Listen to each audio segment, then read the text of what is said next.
Hello everyone.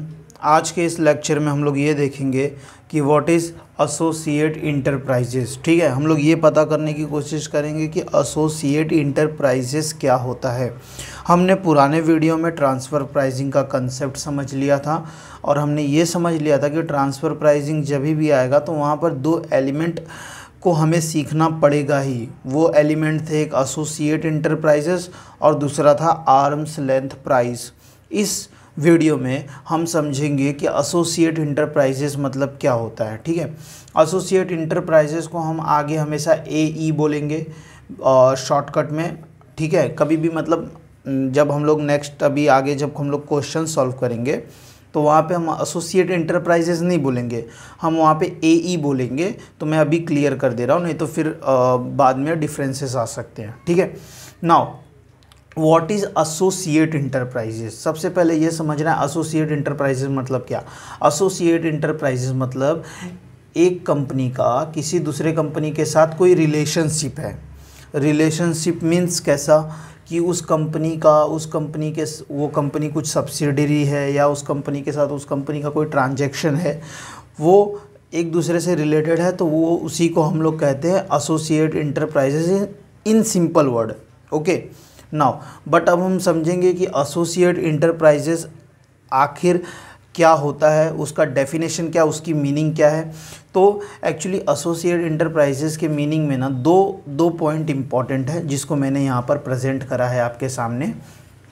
तो वो दो पॉइंट क्या है। सबसे पहला देखिए, होल्डिंग एंड सब्सिडरी रिलेशनशिप। अगर किसी भी दो कंपनी के बीच में होल्डिंग या सब्सिडरी का रिलेशनशिप है, ठीक है, अगर किसी दो कंपनी के बीच में होल्डिंग या सब्सिडरी का रिलेशनशिप है तो वो दोनों कंपनी क्या कहलाएंगी, एसोसिएट इंटरप्राइजेस। यानी वो दोनों कंपनी क्या हो जाएगी, AE हो जाएगी। ठीक है, एसोसिएट इंटरप्राइजेस। पहला पॉइंट ये, अगर कोई दो कंपनी के बीच में रिलेशनशिप है, होल्डिंग कंपनी का या सब्सिडरी कंपनी, मतलब एक होल्डिंग कंपनी है एक सब्सिडरी कंपनी है, तो वो एसोसिएट इंटरप्राइजेस हो जाएंगे। जैसे ये एग्जांपल देखिए, जो A लिमिटेड है ये होल्डिंग कंपनी है, B लिमिटेड जो है ये सब्सिडरी कंपनी है, तो दोनों एक एसोसिएट इंटरप्राइजेस हो जाएंगे। यानी जब इन दोनों के बीच में कोई भी ट्रांजैक्शन होगा तो उस ट्रांजैक्शन में हमें ये पता है कि ये दोनों सब्सिडरी है और होल्डिंग है, तो ये दोनों अपने प्राइस में कुछ फेर बदल कर सकते हैं। जब ये एक दूसरे के साथ ट्रांजैक्शन करेंगे तो उस केस में ट्रांसफ़र प्राइसिंग का कंसेप्ट आ सकता है। ओके, तो फर्स्ट केस हमने देख लिया। जब कभी भी कोई कंपनी होल्डिंग और सब्सिडरी का रिलेशनशिप में रहेगी तो उस केस में वो दोनों कंपनी एसोसिएट इंटरप्राइजेस बन जाएगी। ठीक है, दूसरा क्या है, अगर कोई पर्सन किसी कंपनी को कंट्रोल और मैनेज कर रहा है। एग्जाम्पल देखो, मिस्टर X A कंपनी को भी कंट्रोल और मैनेज कर रहा है, मिस्टर XZ कंपनी को भी मैनेज कर रहा है। अगर कोई पर्सन दो कंपनी को मैनेज कर रहा है तो हम ये समझेंगे कि ये दोनों कंपनी के बीच में एसोसिएट इंटरप्राइजेस का रिलेशनशिप है। ठीक है, जब हम लोग को कोई इंडिविजुअल पर्सन दो कंपनी में वो क्या कर रहा है, कंट्रोल कर रहा है और उसके मैनेजमेंट को कंट्रोल कर रहा है और कैपिटल को भी कंट्रोल कर रहा है। ठीक है, कंट्रोल इन इट्स मैनेजमेंट और कैपिटल। कोई इंडिविजुअल किसी कंपनी में उसके मैनेजमेंट को कंट्रोल कर रहा है या उसके कैपिटल को कंट्रोल कर रहा है, तो हम लोग ये समझ के चलेंगे कि अगर वो इंडिविजुअल ऐसे किसी दो कंपनी को कंट्रोल कर सक रहा है तो उस दो कंपनी के बीच में वो इंडिविजुअल ट्रांजैक्शन भी करा सकता है। तो इसलिए उन दोनों कंपनी को हम मान लेंगे कि ये दोनों एसोसिएट इंटरप्राइजेस कंपनी है। तो ये दो पॉइंट है। एसोसिएट इंटरप्राइजेस कौन होते हैं, ये बेसिक है कि एसोसिएट इंटरप्राइजेस मतलब क्या होना चाहिए, दो कंडीशन होना चाहिए। या तो कंपनी के बीच में होल्डिंग और सब्सिडरी का रिलेशनशिप होना चाहिए, या कंपनी को कोई इंडिविजुअल कंट्रोल कर रहा है और मतलब कंट्रोल कर रहा है उसके मैनेजमेंट को और कैपिटल को, प्लस वही पर्सन किसी और कंपनी को भी कंट्रोल कर रहा है, तो वो दोनों कंपनी जो हो जाएंगी वो एसोसिएट इंटरप्राइजेस हो जाएंगी। जैसे कि यही एग्जांपल है, मिस्टर X जो है वो A लिमिटेड को भी कंट्रोल करता है, मिस्टर X जो है ये Z लिमिटेड मतलब ZINC को भी कंट्रोल करता है। तो A लिमिटेड और ZINC ये दोनों एसोसिएट इंटरप्राइजेस कहलाएंगी। अभी हम लोग ने समझ लिया है कि एसोसिएट इंटरप्राइजेस क्या होता है, बट कुछ कुछ केस में ऐसा भी होता है कि होल्डिंग सब्सिडियरी का रिलेशनशिप नहीं होता है, कुछ कुछ केस में ऐसा होता है कि इंडिविजुअली कंट्रोल नहीं करता है, बट कुछ और केसेस भी हो जाते हैं। तो उस केस में हम लोग मानते हैं डीम्ड एसोसिएट इंटरप्राइजेस, यानी हम उसको डीम्ड कर लेंगे, हम उसको मान लेंगे कि वो एसोसिएट इंटरप्राइजेस है, भले वो पिछले दो कंडीशन सेटिस्फाई कर पा रहा है या नहीं कर पा रहा है, बट हम उस केस में मान लेंगे कि वो डीम्ड एसोसिएट इंटरप्राइजेस है। ठीक है, तो अब हम लोग देखते हैं डीम्ड एसोसिएट इंटरप्राइजेस कौन कौन होते हैं। डीम्ड एसोसिएट इंटरप्राइजेस जो है इसमें बहुत सारे पॉइंट हैं, तो लेट्स सी हम एक एक पॉइंट को डिस्कस करते हैं, कि मतलब एक एक सिनेरियो को डिस्कस करते हैं, एक एक केस को डिस्कस करते हैं कि किस केस में हम ये मानेंगे कि दोनों कंपनी या दो इंटरप्राइजेस या दो ऑर्गेनाइजेशन ये डीम्ड एसोसिएट इंटरप्राइजेस हैं। ठीक है, नाउ लेट्स सी, अब इसको हम लोग देखते हैं।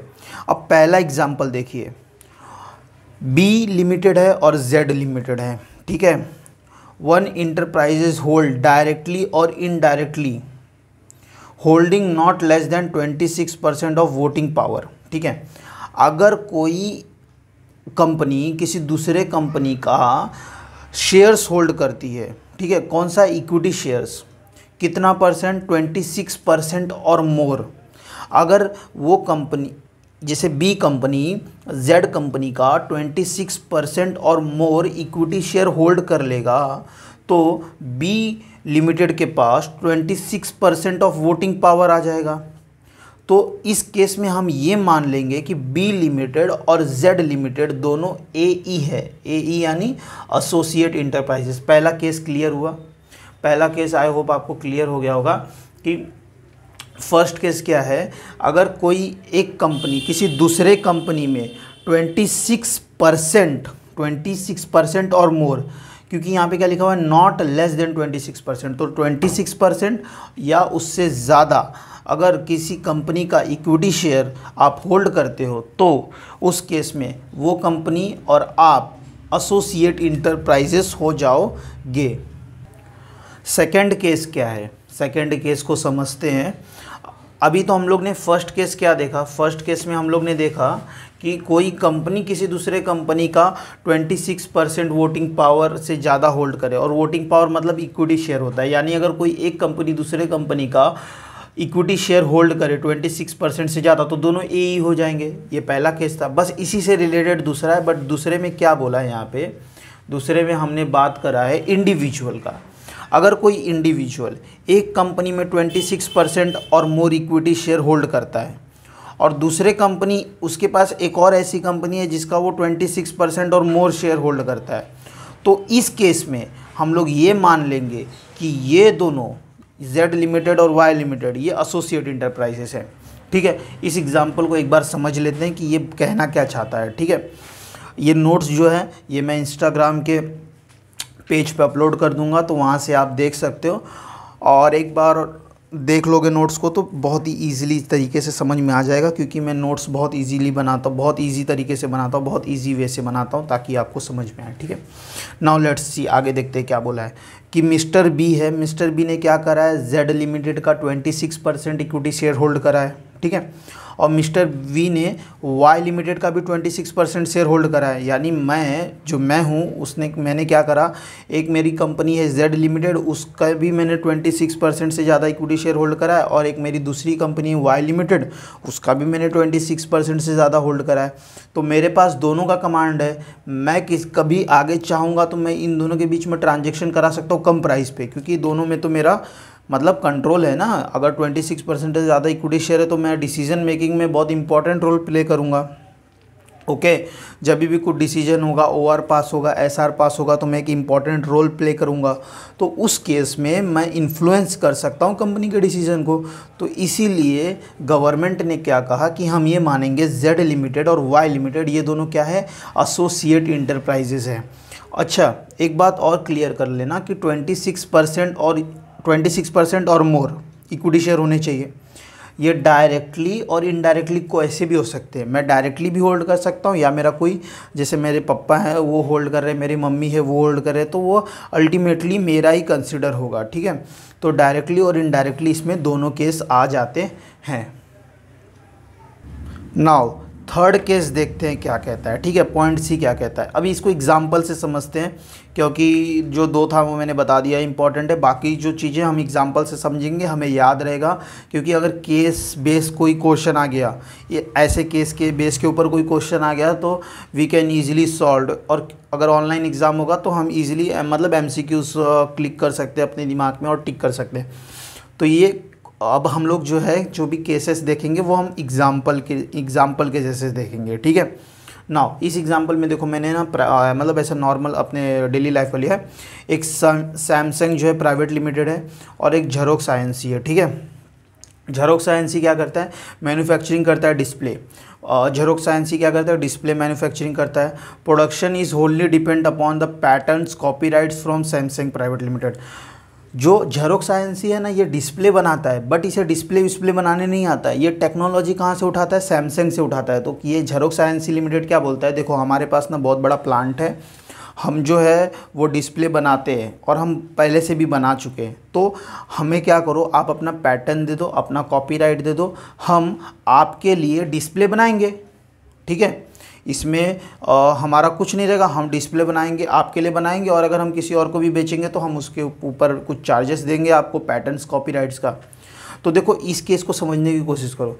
सैमसंग जो है उसके पास पैटेंट्स है, नो हाउ मतलब ये अपना टेक्नोलॉजी है, कॉपीराइट्स है, सारी चीज़ें हैं रिलेटेड टू डिस्प्ले, और इसी चीज़ का यूज़ करके डिस्प्ले कौन बना रहा है, जेरोक्स INC बना रहा है। तो इन दोनों के बीच में एसोसिएट इंटरप्राइज, इन दोनों के बीच में रिलेशनशिप हो गया, और जैसे रिलेशनशिप हो गया तो ये दोनों क्या हो गए, एसोसिएट इंटरप्राइजेस हो गए। यानी अगर कोई कंपनी कोई मैन्युफैक्चरिंग कर रही है किसी दूसरे कंपनी का पैटेंट्स कॉपीराइट्स यूज़ कर तो उस केस में वो दोनों कंपनी क्या बन जाएंगे, एसोसिएट इंटरप्राइजेस बन जाएंगे। इस केस का मतलब यही है। इस केस को आप अच्छे से याद रखना, एंड जब हम लोग थ्योरेटिकल चीज़ पढ़ेंगे मॉड्यूल से तो उस केस में हम लोग ने उसे थ्योरी के तौर पे भी पढ़ लेंगे कि वो क्या है, but this is the concept. अभी हम यहाँ पे कंसेप्ट को क्लियर कर रहे हैं। नाउ सी, अब हम लोग देखते हैं डी, मतलब क्या बोलते हैं डी, नेक्स्ट केस जो है वो कौन सा है, डी केस कैसा है, ठीक है। देखिए इस पे भी मैं आपको कुछ थ्योरेटिकल नहीं बताऊंगा, मैं जानता हूँ आप थ्योरेटिकल मॉड्यूल से पढ़ सकते हो, मैं सिर्फ यहाँ पे ना आपको कंसेप्ट क्लियर करके दे रहा हूँ, आपके दिमाग में पूरा कंसेप्ट रहेगा। एक बार मॉड्यूल से गो थ्रू करना, या तो मैं इसी चैप्टर के एंड में एक बार फास्टैग मतलब फास्टैग के तौर पर आपको मॉड्यूल पढ़ा के बताऊंगा, या स्कैनर पढ़ा के बताऊंगा, तो उसमें भी ये सारी पॉइंट्स ये सारी चीज़ें रहेंगी, तो उस टाइम हम लोग इसको लिंक कर सकते हैं। बट इस समय मैं केस बेस ही पढ़ाऊंगा, केस स्टडी बेस ही पढ़ाऊंगा, ताकि दिमाग में याद रहे, पता रहे कि हाँ कैसे क्या होता है, ठीक है। नाउ ये वाले पॉइंट में देखिए कैसा है, ये वाला केस कैसा है, ये रियलमी इंडिया है, आप मालूम है रियलमी कंपनी क्या है, मोबाइल बनाती है, ठीक है। और ओप्पो इंडिया है, ओप्पो इंडिया भी मालूम है आपको, ओप्पो बहुत बड़ी कंपनी है। और आपको ये भी पता होगा कि जो रियलमी है ये ओप्पो से ही बना था, इनिशियली ये ओप्पो का ही सब ब्रांड था, और फिर ओप्पो से अलग हो गया, एंड देन ये अपने खुद के मोबाइल बनाने लगे, लेकिन अभी भी टेक्नोलॉजी ओप्पो से ही लेते हैं, ठीक है। देखिए ये केस क्या कहता है, देखो 90% और more of the raw material and consumable purchase from Oppo India, this is the real life example. Realme भले अलग हो गया है, बट वो अभी भी 90% चीज़ें अपनी मैन्युफैक्चरिंग के लिए जो मटेरियल है वो किससे लेता है, ओप्पो इंडिया से लेता है। रियलमी का चार्जर देख लीजिए, वो रहता ओप्पो इंडिया का है, बस वो नाम बदल देते हैं। डिस्प्ले वहाँ से लेते हैं, R&D ओप्पो का उठाते हैं, बहुत सारी चीज़ें ओप्पो से करते हैं, और यहाँ से लेके क्या बना देते हैं, स्मार्टफोन मैन्युफैक्चरिंग कर लेते हैं। तो इस केस में रियलमी और ओप्पो ये दोनों क्या हो गए, एसोसिएट इंटरप्राइजेस। गवर्नमेंट ने कहा कि भाई रियलमी तुम 90% अपना जो रॉ मटेरियल है वो तो ओप्पो से लेते हो, तो तुम दोनों एसोसिएट इंटरप्राइजेस हो गए। ओप्पो तुम्हें कम ज़्यादा करके भी प्राइस दे सकता है, 10 का माल 5 में दे सकता है, 5 का माल 10 में दे सकता है, जहाँ पर उसको टैक्स बेनिफिट होगा वो वैसा करेगा। तो इस केस में गवर्नमेंट ने कहा कि ये दोनों एसोसिएट इंटरप्राइजेज हैं। इस पॉइंट का मतलब ये है कि अगर कोई कंपनी किसी दूसरे कंपनी से 90% या उससे ज़्यादा का रॉ मटेरियल एंड कंज्यूमेबल लेती है, खरीदती है, परचेस करती है, किस लिए? मैन्युफैक्चरिंग के लिए। पॉइंट को समझना, अगर कोई कंपनी किसी दूसरे कंपनी से 90% या उससे ज़्यादा मटेरियल या कंज्यूमेबल खरीद रही है, किस लिए? मैन्युफैक्चरिंग के लिए, तो वो दोनों कंपनी क्या हो जाएंगे? एसोसिएट इंटरप्राइजेस हो जाएंगे। इस केस का मेन मतलब यही था कि अगर कोई कंपनी किसी दूसरी कंपनी से 90% से ज़्यादा रॉ मटेरियल खरीद रही है अपने मैन्युफैक्चरिंग का, जो वो मैन्युफैक्चरिंग करती है उसका 90% रॉ मटेरियल वो किसी एक ही सेलेक्टेड कंपनी से खरीद रही है, तो उस केस में वो दोनों कंपनी भी एसोसिएट इंटरप्राइजेस हो जाएंगे गवर्नमेंट की नज़रों में। नेक्स्ट पॉइंट क्या है, नेक्स्ट केस क्या है वो देखते हैं। ए लिमिटेड और बी लिमिटेड क्या कर रहे हैं? Sales goods and article manufactured और processed by A limited sold to B limited. ठीक है, अब देखो कैसा ये इसमें मतलब इस पॉइंट का कहने का मतलब क्या है ना, मैं आपको एकदम सिंपल में समझाता हूँ। एक कंपनी है ए लिमिटेड जो कि ना कुछ गुड्स मैन्युफैक्चरिंग करती है, कुछ आर्टिकल्स मैन्युफैक्चरिंग करती है, ठीक है, और वो सोल्ड किसको करती है? बी लिमिटेड को करती है। ठीक है, नाउ इस केस में भी ये दोनों एसोसिएट इंटरप्राइजेस हो जाएंगे। कैसे? मैं बता रहा हूँ। अगर कोई एक कंपनी है, जैसे फॉर एग्जांपल एक एक कंपनी है जो वाटर प्योरीफाई करती है, वो कंपनी जो अपना वाटर प्योरीफाई करती है 100% पूरा का पूरा वाटर किसको सप्लाई कर देती है? बिसलेरी को कर देती है कि आप हमारा ये वाटर ले लो, अपने बॉटल में डाल के इसे सेल कर दो। तो इस केस में ये दोनों कंपनी क्या हो जाएगी?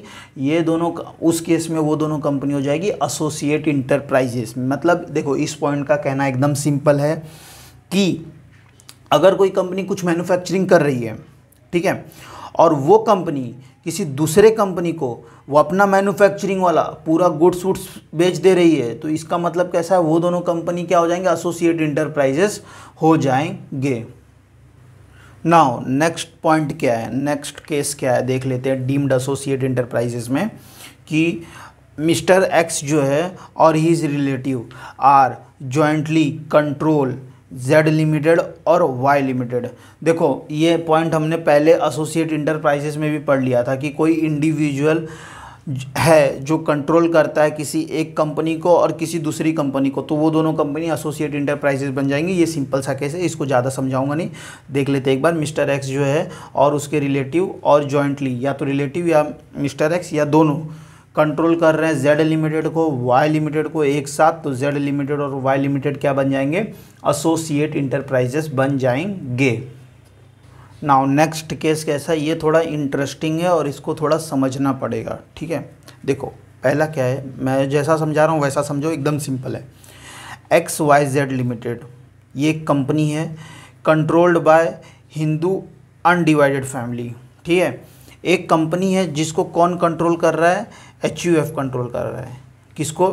XYZ को कौन कर रहा है कंट्रोल? HUF। बस इतना याद रखो। अभी एक हिंदू अनडिवाइडेड फैमिली है, वो एक कंपनी को कंट्रोल कर रही है। ठीक है, उसी हिंदू अनडिवाइडेड फैमिली का एक मेंबर है मिस्टर एक्स। ठीक है, उसी हिंदू अनडिवाइडेड फैमिली का एक मेंबर है मिस्टर एक्स। वो क्या कर रहा है? वो भी कंट्रोल करता है एक दूसरी कंपनी को। समझ गए इसका मतलब मैं क्या कह रहा हूँ? इसका मतलब इनडायरेक्टली यही होगा कि एक फैमिली है वो दो बिजनेस को कंट्रोल कर रही है। मतलब दो कंपनी को कंट्रोल कर रही है, XYZ लिमिटेड को भी, ABC लिमिटेड को भी। तो इसका मतलब XYZ एंड ABC क्या हो जाएंगे? एसोसिएट इंटरप्राइजेस हो जाएंगे, AE हो जाएंगे। ये क्या हो जाएंगे? डीम्ड एसोसिएट इंटरप्राइजेस हो जाएंगे। मतलब एक्चुअली कंसेप्चुअली नहीं रहेगा, बट ये क्या रहेगा कि इसमें हम ये मान लेंगे कि ये दोनों एसोसिएट इंटरप्राइजेस है। गवर्नमेंट ये मानेगी कि एक ही फैमिली दो बिजनेस चला रही है, क्योंकि हिंदू अनडिवाइडेड फैमिली इसको कंट्रोल कर रहा है और हिंदू अनडिवाइडेड फैमिली का मेंबर ही इसको कंट्रोल कर रहा है। इसका मतलब समझ रहे हो? तो इन दोनों के बीच में ट्रांजैक्शन हो सकता है कि नहीं हो सकता है? हो सकता है। और ट्रांजैक्शन हो सकता है वो भी कम प्राइस पे हो सकता है, ज़्यादा प्राइस पे हो सकता है, डिपेंड अपॉन द कंडीशन। तो इस केस में ये दोनों क्या बन जाएंगे? एसोसिएट इंटरप्राइजेस बन जाएंगे। नेक्स्ट केस क्या है वो देख लीजिए। नेक्स्ट केस है XYZ limited hold not less than 10% interest XYZ form AOP और BOI। अब इसका मतलब एक चीज़ यही समझ लो, अगर कोई कंपनी किसी फॉर्म में 10% से ज़्यादा इंटरेस्ट रखती है, ठीक है, 10% से ज़्यादा उसका इंटरेस्ट है, इंटरफेरेंस है, कुछ भी चीज़ है, तो इस केस में क्या हो जाएगा, XYZ लिमिटेड और वो फॉर्म XYZ फॉर्म AOP या BOI ये दोनों क्या हो जाएंगे, एसोसिएट इंटरप्राइजेज हो जाएंगे। Now this case is very interesting, ठीक है, ये वाला जो केस है ना ये इंटरेस्टिंग है, ये पॉइंट भी इंटरेस्टिंग है एक्चुअली। सो इसको मैंने कैसा करा है ये देख लो आप। अब मैंने ना यहाँ पे समझ लो एक रफ बैलेंस शीट बनाया XYZ लिमिटेड का T फॉर्म में। उसका टोटल एसेट कितना है मालूम है, 1000 करोड़, और उसका बोरोइंग कितना है, 200 करोड़, ठीक है। और ना उसने क्या करा है, जो टोटल एसेट है उस पे उसने लोन लेके रखा है, किससे, MNP लिमिटेड से, कितने रुपए का, 600 करोड़ का, ठीक है, 600 करोड़ का लोन लेके रखा है। तो ये दोनों केसेस अलग अलग है, ठीक है। पहले हम ये केस देखते हैं। किसी कंपनी के पास 1000 करोड़ का हजार करोड़ का क्या है, एसेट्स है, जिसमें से 6 करोड़ का जो है, 6 करोड़ 1000 करोड़ के एसेट है, उसके अगेंस्ट जो है 6 करोड़ का जो लोन है वो किससे लिया है उसने, MNP लिमिटेड से लिया है, ठीक है। तो उस केस में क्या होगा, उस केस में नाउ लेट्स सी देखते हैं, loan not less than 51% of book value of total asset, जो लोन होगा वो 51% से कम नहीं होना चाहिए, और इसने कितना लिया है, 600 करोड़ लिया है अपने बुक वैल्यू ऑफ एसेट का, ठीक है। Revaluation of assets shall not be ignored, अगर कोई पिछला रीवैल्यूएशन ऑफ एसेट्स हुआ रहेगा तो उसको कुछ इग्नोर नहीं करेंगे। तो इस केस में क्या हो जाए, XYZ and MNP limited associate enterprises हो जाएगा। नहीं समझा होगा आपको, लेट्स देखो मैं एक बार अच्छे से समझा देता हूँ। अगर कोई कंपनी का एसेट्स है, उस कंपनी का एसेट्स का 51% से ज़्यादा, मतलब जैसे अगर मेरे पास 1000 करोड़ का एसेट है तो 50% कितना होगा, 500 करोड़ होगा। अगर मैंने 500 करोड़ का लोन, मतलब 500 करोड़ के कम लोन किसी एक ही कंपनी से लिया है तो कोई दिक्कत नहीं है, बट 500 CR का लोन 500 CR से ज़्यादा लोन किसी एक ही कंपनी से लिया है, तो उस केस में वो कंपनी हमारा एसोसिएट इंटरप्राइजेस हो जाएगा। समझा। अगर देखो सिंपल बात, हमारा जो बुक एसेट है उसका, अगर हमने किसी कंपनी से लोन लिया है तो हम लोग क्या देखेंगे कि वो लोन का अमाउंट कितना है, उसको हम लोग अपने टोटल एसेट से मैच करेंगे। अगर उस लोन का अमाउंट हमारे टोटल एसेट के 51% से ज़्यादा रहा तो उस केस में उस कंपनी को और हमारी कंपनी को एसोसिएट इंटरप्राइजेज डिक्लेयर कर दिया जाएगा, ठीक है। ये एसेट्स का केस है ना। बोरोइंग का केस क्या है, देखो अगर किसी कंपनी ने 200 करोड़ बोरो लिया है, ठीक है, और उस बोरोइंग का कोई कंपनी गारंटी ले रहा है, कितना गारंटी ले रहा है, 10% से ज़्यादा। मतलब तुम्हारा कोई कंपनी क्या बोलता है, तुम्हारा लाइबिलिटी 200 करोड़ है ना, मैं गारंटी लेता हूँ कि इसका 10% से ज़्यादा ना मैं दूंगा, अगर जैसे ये डिफ़ॉल्ट करेगा तो मैं दूंगा। इसने इसका गारंटी ले लिया तो उस केस में जिस कंपनी ने गारंटी लिया रहेगा वो कंपनी का हो जाएगी एसोसिएट इंटरप्राइजेज हो जाएगी, ठीक है। तो इस केस में हम लोग क्या देखेंगे, अगर किसी कंपनी ने गारंटी लिया है, जैसे यहाँ पे ABC कंपनी ने क्या लिया था, गारंटी लिया था 80 करोड़ का। 80 करोड़ को हम लोग देखेंगे कि ये 200 करोड़ का 10% से ज़्यादा है, तो हाँ बिल्कुल 200 करोड़ का 10% से ज़्यादा है। 200 करोड़ का 10% कितना होगा, 20 करोड़ होगा, और हमने कितना लिया है, 80 करोड़ का गारंटी लिया है ABC लिमिटेड ने। तो इस केस में XYZ लिमिटेड और ABC लिमिटेड दोनों एसोसिएट इंटरप्राइजेस हो जाएंगे। ये दोनों डिफरेंट केस है, एक एसेट के एक्सपेक्ट से है और एक बोरोइंग के एस्पेक्ट से है, ठीक है। तो एसेट के एस्पेक्ट से क्या है कि अगर जैसे कंपनी के पास एसेट्स है और कंपनी ने एसेट्स के 51% वैल्यू से ज़्यादा का लोन किसी एक ही कंपनी से लिया है, तो उस केस में वो कंपनी और जिसका एसेट्स है वो कंपनी दोनों एसोसिएट इंटरप्राइजेज हो जाएंगे, ठीक है, दोनों एसोसिएटेड इंटरप्राइजेज हो जाएंगे। But in case of borrowing अलग सिचुएशन होता है। जैसे अगर किसी ने गारंटी लिया है हमारे बोरोइंग का और वो गारंटी मोर देन 10% है, तो उस केस में जिसने हमारा कंपनी का गारंटी लिया है वो कंपनी क्या हो जाएगी, एसोसिएट इंटरप्राइजेज हो जाएगी। ये जो केस है ये थोड़ा डिफ़िकल्ट है, मैं समझता हूँ इसे। तो आप इस केस को ना एक बार देखना, ये पढ़ना और समझने की कोशिश करना खुद से भी, तो you can easily understand. Now next case देख लेते हैं क्या है। बहुत जल्दी ख़त्म हो जाएगा, अभी ये वीडियो ख़त्म होने वाला होगा, थोड़ा लंबा बन गया है, बट देख लेते हैं नेक्स्ट केस क्या है। ठीक है, नेक्स्ट केस क्या है, XYZ लिमिटेड है।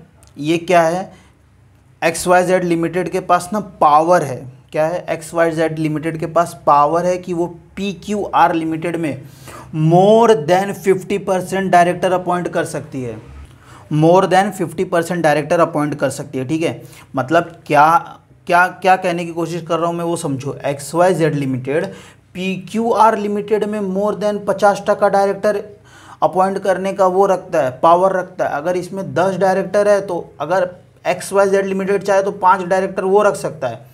तो इस केस में ना साफ साफ दिख रहा है ये दोनों एसोसिएट इंटरप्राइजेज हो जाएंगे। ठीक है, बट कुछ कंडीशन भी है वो देख लेते हैं। नॉट नेसेसरली एक्सक्लूसिव, क्या लिखा है, एग्जीक्यूटिव डायरेक्टर्स। ठीक है, देखो इस केस को ना उतना भी समझने की ज़रूरत नहीं है। अभी जब हम लोग कंपनीज लॉ पढ़ेंगे तो वहाँ पे ना एग्जीक्यूटिव डायरेक्टर्स के बारे में बताया गया है क्या है क्या नहीं है। ये टैक्सेशन का है चीज़ है, बट आई होप मुझे लग रहा होगा कि आप लोगों को पता है एग्जीक्यूटिव डायरेक्टर्स क्या होते हैं। ठीक है ना, दूसरा केस इंपॉर्टेंट है ये वाला। आप ये मान के चलो कि इस केस में ना हम लोग एग्जीक्यूटिव डायरेक्टर को इंक्लूड नहीं करते हैं, बस। दूसरा केस इंपॉर्टेंट है। दूसरा केस क्या बोल रहा है वो देखो। तुम्हारे पास पावर तो है अपॉइंट करने के लिए, बट तुमने कभी उसको यूज़ ही नहीं करा। तुम्हारे पास पावर तो है अपॉइंट करने के लिए, बट तुमने कभी उसको यूज़ ही नहीं करा। ठीक है, mere power to be appointed director is not a sufficient. आपके पास पावर है डायरेक्टर को अपॉइंट करने का, ये सफिशिएंट नहीं है, आपने उसको यूज़ करा रहना चाहिए। अब XYZ लिमिटेड कंपनी के पास ये पावर है कि वो PQR लिमिटेड का 50% से ज़्यादा डायरेक्टर अपॉइंट कर सकता है, पर उसने कभी डायरेक्टर अपॉइंट ही नहीं करा। तो उस केस में कैसे आप मान लोगे ये दोनों एसोसिएट इंटरप्राइजेज है। तो this is the very tricky point. देखो मैं क्या बोल रहा हूँ, एक कंपनी किसी दूसरे कंपनी के 50% से ज़्यादा डायरेक्टर अपॉइंट कर रहा है तो वो दोनों एसोसिएट इंटरप्राइजेज हो गए। पर ये कहने से पहले मैं ये देखूंगा कि क्या उसने ये पावर एग्जीक्यूट करा है कि नहीं करा है, उसने ये पावर का यूज़ करा है कि नहीं करा है। अगर उसने ये पावर का यूज़ ही नहीं करा तो उसका पास ये पावर का रह के मतलब क्या है, तो उस केस में ये दोनों एसोसिएट इंटरप्राइजेस नहीं होंगे। ठीक है, XYZ लिमिटेड के पास पावर है कि वो PQR लिमिटेड का 10% से ज़्यादा डायरेक्टर अपॉइंट कर सकता है, पर उसने कभी उस पावर का यूज़ ही नहीं करा, तो कैसे ये दोनों एसोसिएट इंटरप्राइजेस हो जाएंगे। तो मोटा मोटा हमें यह समझ में आ रहा है कि कोई एक कंपनी के पास पावर है किसी दूसरे कंपनी के 50% से ज़्यादा डायरेक्टर को अपॉइंट करने का, पर उसने वो पावर अगर यूज़ करा है तो उस केस में वो दोनों एसोसिएट इंटरप्राइजेस हो जाएंगे। नाउ लास्ट पॉइंट, आखिरी पॉइंट, डीम्ड एसोसिएट इंटरप्राइजेस का। जितना भी हमने पॉइंट डिस्कस करा है, जितना भी मतलब हमने केस डिस्कस करा है एसोसिएट इंटरप्राइजेस का, डीम्ड एसोसिएट इंटरप्राइजेस का कह लो, ये जितना भी केस डिस्कस करा है, ये सारे केस को अगर आपने ध्यान में रख लिया तो आप कभी हमेशा आइडेंटिफाई कर लोगे कि कोई कंपनी एसोसिएट इंटरप्राइजेस है कि नहीं है, यानी कोई कंपनी के बीच में कुछ रिलेशनशिप है या नहीं है टैक्सेशन के पॉइंट ऑफ व्यू से। ठीक है, अब देखो हमने पहले वाले केस में क्या देखा कि किसी कंपनी के पास पावर है किसी कंपनी के डायरेक्टर को अपॉइंट करने का। नाउ इस केस में हम लोग क्या देख रहे हैं कि किसी पर्सन के पास पावर है कंपनी में डायरेक्टर अपॉइंट करने का। जैसे मिस्टर राकेश जो है, मिस्टर राकेश के पास पावर क्या है ABC लिमिटेड में मोर देन 50% डायरेक्टर अपॉइंट करने का, और FIC लिमिटेड में भी उनके पास पावर है मोर देन 50% डायरेक्टर अपॉइंट करने का। तो इस केस में इसी इंडिविजुअल के पास ये भी, इसका भी पावर है, इसका भी पावर है। तो गवर्नमेंट बोलता है कि भाई फ्यूचर में जाके ना हमको ऐसा लगता है कि मिस्टर राकेश चाहे तो ये दोनों के बीच में ट्रांजेक्शन भी करा सकता है, ठीक है। तो ये दोनों क्या हो जाएंगे, एसोसिएट इंटरप्राइजेस हो जाएंगे। बट उसे मिस्टर एक्स को वो पावर का यूज़ करना चाहिए। अभी हम लोग ने पिछले पॉइंट में पढ़ा है, पावर का यूज़ करना चाहिए। अगर उसके पास पावर तो है 50% इसमें भी करने का, 50% इसमें भी करने का, पर उसने यूज़ ही नहीं करा तब, या उसने सीबीसी कंपनी में यूज़ करा, इस कंपनी में यूज़ नहीं करा, तो कैसे ट्रांजैक्शन करा सकता है, नहीं करा सकता। मिस्टर, मेरा देखो अब आखिरी में मेरा क्या कहने का मतलब है वो समझो। मिस्टर राकेश के पास पावर है एबीसी लिमिटेड में 50% और मोर डायरेक्टर अपॉइंट करने का, मोर देन 50% डायरेक्टर अपॉइंट करने का उसके पास पावर है। और मिस्टर राकेश के पास पावर क्या है, एफआईसी लिमिटेड में भी मोर देन 50% डायरेक्टर अपॉइंट करने का पावर है। अगर उसके पास ये दोनों पावर है और उसने ये दोनों पावर का यूज़ करा, तब जाके ये दोनों क्या बनेंगे, एसोसिएट इंटरप्राइजेस बनेंगे। अगर मिस्टर राकेश ने अपने पावर का यूज़ ही नहीं करा तो ये दोनों एसोसिएट इंटरप्राइजेस नहीं बनेंगे। बस इस पॉइंट को ही ध्यान में रखना, एमसीक्यूज़ में आएगा। अगर ऑनलाइन एमसीक्यूज़ बेस्ड क्वेश्चन होगा तो ये सारी चीज़ें इंस्टीट्यूट पूछ सकता है, नॉलेज पर्पस के लिए भी इम्पॉर्टेंट है। बस तो आज के इस वीडियो में हम अपने एसोसिएट इंटरप्राइजेस के जो भी डेफिनेशन है, मीनिंग है, और किसे डीम्ड एसोसिएट इंटरप्राइजेस बोलते हैं, हमने सारी चीज़ें डिस्कस कर ली है। ये आखिरी पॉइंट था। So thank you for watching.